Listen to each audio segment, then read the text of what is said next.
Fair housing means equal housing. Fair housing laws prohibit housing discrimination based on race, religion, sex, national origin, color, handicap, ancestry, or family status. Unfortunately, according to attorney Marquita Gillum with Cincinnati Legal Aid, many cases go unreported. Because it's intimidating. It's an act of bullyism, and it's something that's hard to speak up about, to form a partnership with a stranger like a legal aid lawyer or a fair housing officer. It's hard to pick up a phone and say out loud what you think just happened to you. So I would venture to say 90% of all acts of housing discrimination in Clermont County, for example, are never articulated, much less filed.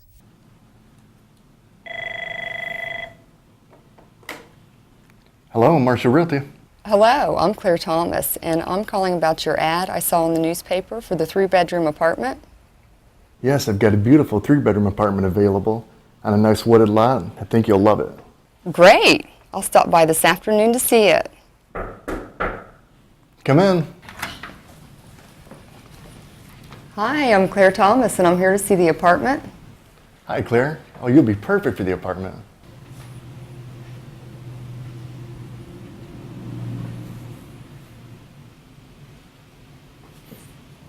Come on, girls, and sit down.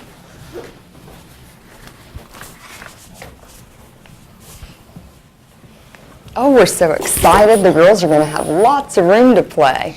Mom, can I have my A&M? Well, I was just thinking, it's a second-floor unit. There are dogs downstairs. It may not be safe for the children. It may not work for you.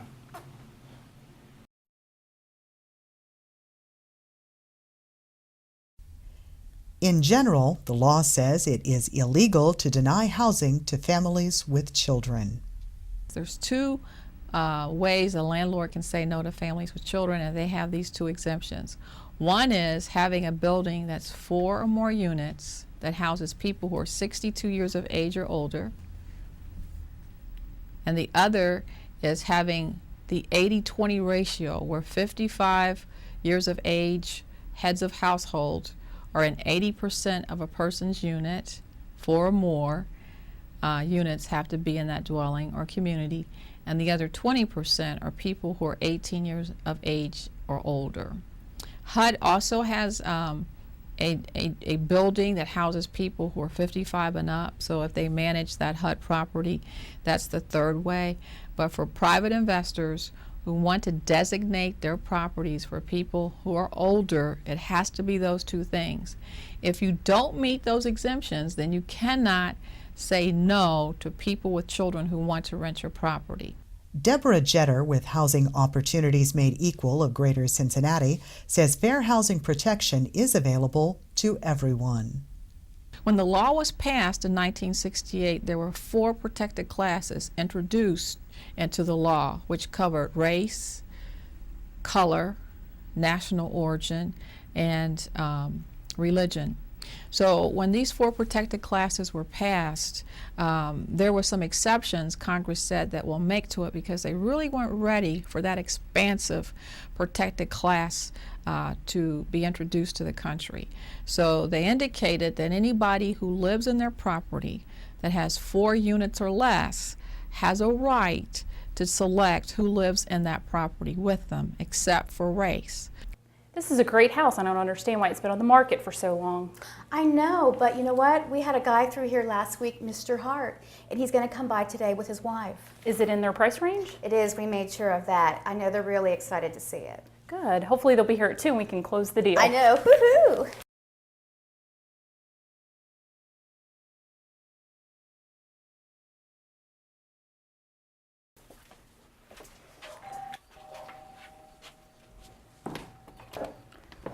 Come in. Hello, I'm Roger Hart. Come to Hi. look at the Nice house. to meet you. Here's my wife. Hi.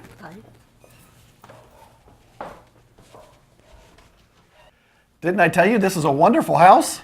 I love it. Can we have a tour? Well, there's been a lot of interest in this house, and I'm not even sure if it's still available. There's a nice neighborhood up the street called Pine Vista. There's a lot of nice homes there. Nice neighborhood. So what if we offer full price for the house? Well, I'm pretty sure it's not on the market any longer. So what do you say we schedule a visit to Pine Vista next week? It's really nice over there.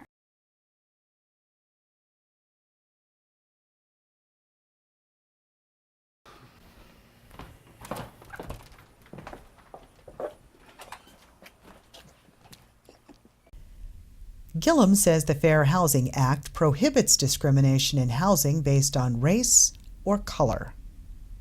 It can be as overt as at the rental office.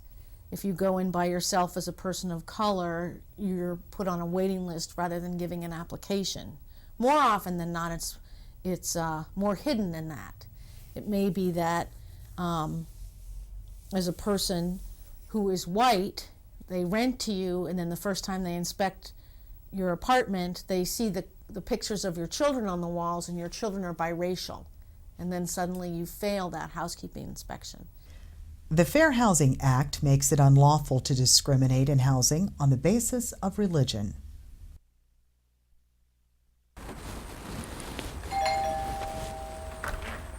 Hello, I'm Anna DeVita. I'm here to see the house. Hi, I'm Marilyn Smith, and I'm from Woodrow Realtors. My husband and I have drove around the neighborhood, and we really like the house. We've heard the schools Marsh Lakes are really good. Yes, this is a very nice neighborhood, but I'm wondering if you and your family might be more comfortable at Pine Needles. I think that'd be better for you and your family. According to Jetter, when it comes to housing discrimination, there are signs to watch for. If you go and you're looking for housing choice and you're denied because you're female or because you have children or because you're disabled or because you practice religious practices that someone else may not like, and you're told no, there's no vacancy, and you just called and you were told that there were, that's a sign. If someone has stated that the rent is a certain price and you just saw on in an ad that it was $450 and now they're telling you it's $700, that's a sign. If you're in an apartment and you're already living there, the landlord says you can't have modifications because he won't allow that kind of thing, and you're disabled, you have a right to do that within reason, that's a sign that you're being discriminated against. If you are looking for financing and you go to a lender and you know you qualify but they deny you because you're a woman or because your age or because you might be of a different national origin, that's a sign. Sexual harassment is also unlawful. And this is the master bedroom. I hope it will suit all of your needs. It's nice. It's very nice. Yeah, it's a pretty roomy place, and as it works out, I actually live right next door in case you need anything. Well, it's very big and all, but I just don't think I can afford it. Well, I'm sure we could probably work something out. In 1980, there was a really interesting case that came about with a sister agency in Toledo where there was a perverted landlord who had lots of property, and back then families with children weren't allowed to have protection. So many landlords would say, we don't want children, we don't want families with children. So he knew that and he lowered his rent. So mostly single heads of household who were women sought him to find property. And then those women that he favored, he would raise their rent, and they couldn't, of course, pay that. And he would say, hey, I'll work out a deal with you. So those that he worked the deal out with, he would ask for sexual favors, or he would have this pornography ring going on. Come on in.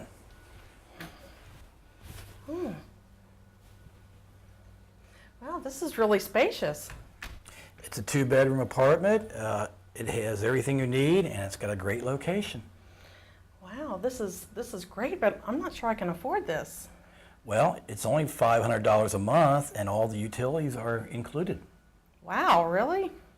Wow, you've got a deal. Okay, good. Great. Good. Come on in. Thank you. We have another one like this available, and I think you'll enjoy this apartment. Okay. This is very nice. It's close to my husband's work. Excuse me a minute. Hello? Sí. Así, aquí estoy en el apartamento. Estoy hablando con el señor. Bueno, te hablo más tarde. Bueno, está bien. Adiós. I'm sorry. Where were we? This may not be for you, this apartment. We may have another one down the road. Okay, well, how much is this one? For you, it's $750 plus utilities. Now, my girlfriend told me this apartment was available for $500 and the utilities were included. Well, just like everything else, prices go up.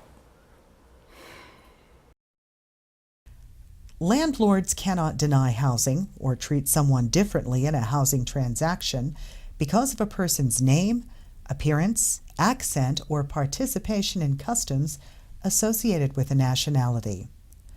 The Fair Housing Law also provides protection for people with disabilities. Hello, my name is Carla Hoskins, and I'm calling about the apartment you are advertising. It's a one-bedroom unit with all utilities included. Sure, this afternoon? I'll be there at 2.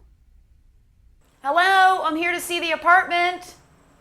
Come on up, I'll get you the keys.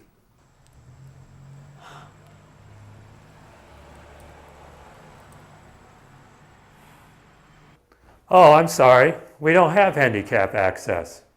Housing providers must provide reasonable accommodations to assist a person with a disability in order to give them full quality of life or to allow them equal opportunity in seeking their housing choice, which means that if someone is deaf and you can't communicate with them, if someone can't read the application but they would like to know what's there, then the landlord can come to agreements that are comparable to what that applicant would like or the resident of the property that may be disabled would like. So if I don't have someone who can write the application in Braille, maybe I can have someone that could read the application to you or give you a copy, and either I or a family member could read it to you. But what if a ramp is needed to gain access? In public housing, subsidized housing, Section 8 housing, any kind of housing where there's a government subsidy, the property owner or the government has to pay for the ramp, for example. In private housing, the actual tenant family, church group, whomever, would pay for what they call the modification, which would be the ramp, and then would agree to take it down in the event that the family moved and the property owner didn't want it anymore. So the kind of housing is important in terms of who has to pay, but the rule is the same. If you need a minor accommodation such as a ramp, which is just critical to people, not just who suddenly find themselves wheelchair bound, but for people with deteriorating health, people for whom it will be true a year from now that they will need those kinds of accommodations because of their increasing disabilities and mobility problems. And you find families all over Claremont County, for example, where a family member is homebound because they can't get up and down the steps to get in the car and ever leave their apartment, or they can't find a place to live where there can be a ramp. And those problems need legal attention. You need a lawyer to turn up the volume on your own voice and then speak in the voice of the law as a problem solver. The law is here to help you fix this problem and fix it in a way that's fair to the landlord and fair to the family. Gillum says that service animals are also covered under the law. Companion animals, if someone lives in any form of subsidized housing and the person has a need for a companion animal, they need to first of all secure a written note from someone associated with their care. It does not have to be someone with a medical degree. It can be a nurse, a social worker, a case manager, all of those people, for example, who have knowledge of the person's individual circumstance and needs. They write a note. It can be handwritten, 2 sentences. I work with so-and-so. She needs a dog to meet her needs and to allow her to live fully in the community. That's the standard, to live fully in the community. Whether the source of the disability is physical, whether it's mental, whether it's a developmental delay, a permanent mental illness, regardless, they need this animal. There are some definite landlord no-nos. Never can a landlord ask a person who's applying about their disability, the nature of their disability, the severity of their disability, or what medications they take. That is a violation, and the landlord can be challenged for that. So if someone does that just out of having a good heart, well, you know, I only asked because I wanted to see how I could assist them in getting their housing choice. That's nice, but the law doesn't, you know, tolerate that. So for that reason, you cannot ask. Those convicted of housing discrimination face some hefty fines. If it's a violation of Fair Housing Act, the law says under the recourse or compensation that there's no limit. I mean, depending on, you know, what they've done, it can be multi thousands of dollars. If it's going through the Ohio Civil Rights Commission, which HUD hires to contract to help them in enforcing the law, you know, it can be a couple of thousands of dollars, up to $10,000, depending on what the Ohio Civil Rights Commission tells that landlord to pay or what compromise they come to. So the least amount that I've seen someone pay is like $5,000. This is wonderful. I love to cook. This is great. Oh, I'm glad you like it. Well, your application looks good, and we do have a unit available. I know I'll be happy here. Oh, well, all we have to do is that credit check and sign the lease, and it's yours. Great. Do you mind if I bring my caseworker by tomorrow morning to check it out? What? Caseworker? A gentleman who was a white gentleman went to look for an apartment. And this was actually about 2 years ago. He liked the apartment. He saw it in the ad. And the landlord that he went to see the apartment and wanted to rent from was also a white landlord. He said to him, "I really like this apartment. Do you mind if I bring back my caseworker?" And he said, "Caseworker? Why do you have a caseworker?" So he discussed the fact that he did have some mental illness issues. And he says, "Well, I don't want anybody crazy living here. No, you know, you can't bring her back, and I don't want you living here." So that's unbelievable. He would have made a great tenant. He didn't even know that he had issues with mental health until he told him. So for me, that seems like, you know, how unreal, you know, can you get, and how blatant. That was blatant discrimination where he didn't hide at all how he felt. And because of that, this case went before the Ohio Civil Rights Commission, and he received $5,000. The landlord blessed him with $5,000 because he blatantly discriminated against, and then fought it afterwards. He didn't feel that he was wrong. David Persley of Batavia, Ohio, says that without fair housing laws, he would not be able to live independently. I would have to live in a group home once something would happen to my mother. I would not be able to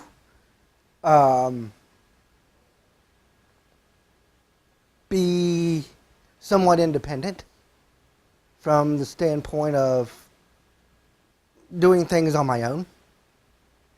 Is discrimination against homosexuals permitted under law? Well, they're not protected in Clermont County. Cincinnati does have a sexual orientation statute under their human rights ordinance that does protect lifestyle differences. So in the city of Cincinnati, they have that protection, but not in Clermont. So you don't have to rent to them if there's no law protecting that. So what do you do if you think you have been discriminated against? Call someone. Enter into a dialogue with someone who can ask you key questions and illuminate something for you that you may not have realized, or resolve something in your own mind that then you can see clearly. What's happened to me is the response given to all people in my general situation, and not because of my other needs or because of my disabilities. It can go both ways. It can both resolve the question in your mind and make it bigger and more clear. Who do you call? I would begin with calling the Fair Housing Officer of the county in which you reside. They're a good sounding board. They're usually skilled people who've been through accredited training courses and who can then direct you to your county legal aid society. If you're in any form of subsidized housing, back to your caseworker, back to your case manager, back to the Section 8 director. Housing discrimination makes you feel alone. That's why it's happened to you in the first place. It's an act of bullying. You've been isolated because of who you are or what you are. It's unrelated to who you really are, but nevertheless, you've been isolated, you've been bullied. That's why the most important thing is to reach out. Go to the Fair Housing Office, call them on the phone, call the Legal Aid Society, call your case manager, and get some positive feedback about what's just happened to you and what are your options and what should your next step be. Don't remain in isolation. When you go in search of a home, look for the Fair Housing logo. What housing providers are asked to do by the Department of Housing and Urban Development is to indicate that they are equal housing opportunity provider. And you'll see a little emblem that looks like a little house, and under that is a slogan saying fair housing provider or equal housing opportunity provider. So that lets the public know that they are going to serve you on an equal and fair basis. And David Persley says it's important for those seeking independence in their living arrangements not to give up. Don't let anybody step on your toes. Check certain places around and don't give up. Marquita Gillum says that housing discrimination is a battle we must all fight. Who wants to live in a community that is filled with a percentage of people who are just living in isolation, being bullied in an unfair way? It diminishes the entire community to have housing discrimination. It takes away from the quality of life of all of us. When you know your rights, you are much more likely to take action to fight discrimination. It adds and promotes a quality of life and greater happiness for everyone, to ensure that everyone is treated fairly. It's just better all the way around, which is why it's the law.